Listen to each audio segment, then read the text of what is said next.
Artificial intelligence پتہ کیا ہے؟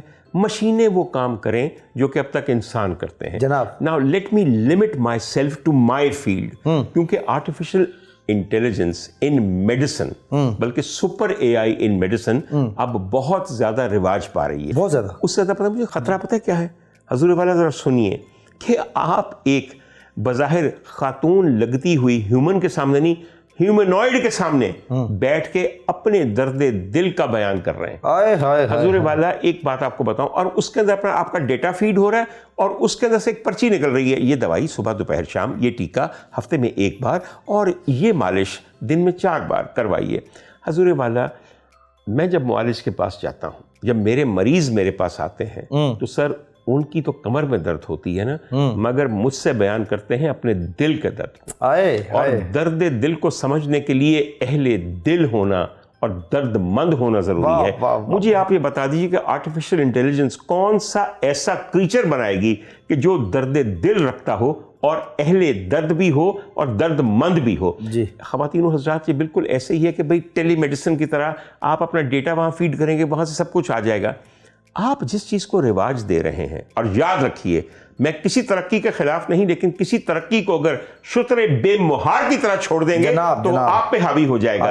حضور والا we are creating not humans but humanoids, machines that are going to look like humans and going to work like humans.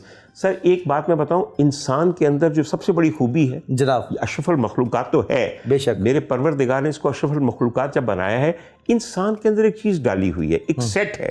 ایک تو انسان کے اندر سول ہوتی ہے، جی روح ہوتی ہے. روح ہوتی ہے سر جی مشین کے اندر سول نہیں ہوتی، کیسی بھی اچھی ہو. جی جی. دوسری سر انسان کے اندر ہوتی ہے ایمپتھی. ایمپتھی ایک خاص چیز ہے، درد مندی، جو مشین میں نہیں ہوتی.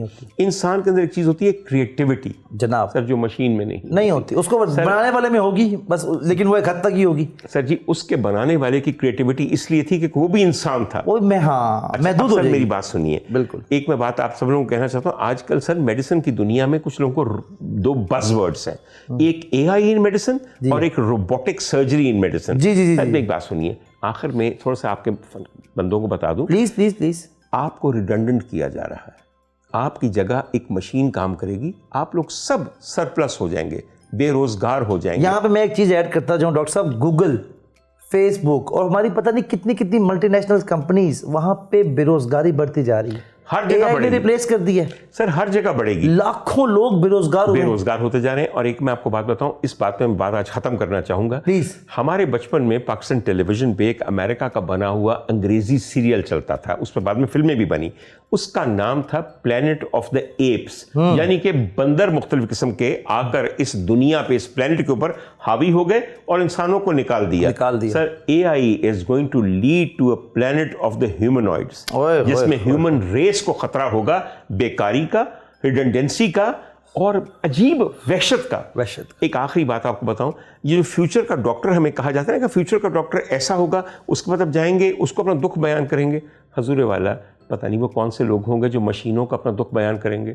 ایک بات آپ کو بتاؤں پلیز، جب میرے پاس کوئی مریض آتا ہے، میں نے پہلے بھی آپ کو عرض کیا، اس کی کمر میں درد نہیں ہوتا، اس کے دراصل دل میں درد ہوتا ہے. میں جب اس خاتون کا ہاتھ پکڑ کے کہتا ہوں ہائے مینوں دس کدوں ہوندا ہے محسوس، کہندی ڈاکٹر صاحب تد محسوس ہوندا ہے خاص طور تے جدوں راتی ایک گولا میرے ٹھڈ وچ بندا ہے، وہ گولا پھر اٹھ کے سینے جا کے پھیلدا ہے تے جا کے تالو تے جا کے پھٹدا ہے، پھر میں کام آؤں ہو جاندی ہے تے انج ہاتھ ٹھنڈے ہو جاندے نے، تریلیاں آ جاندیاں نے.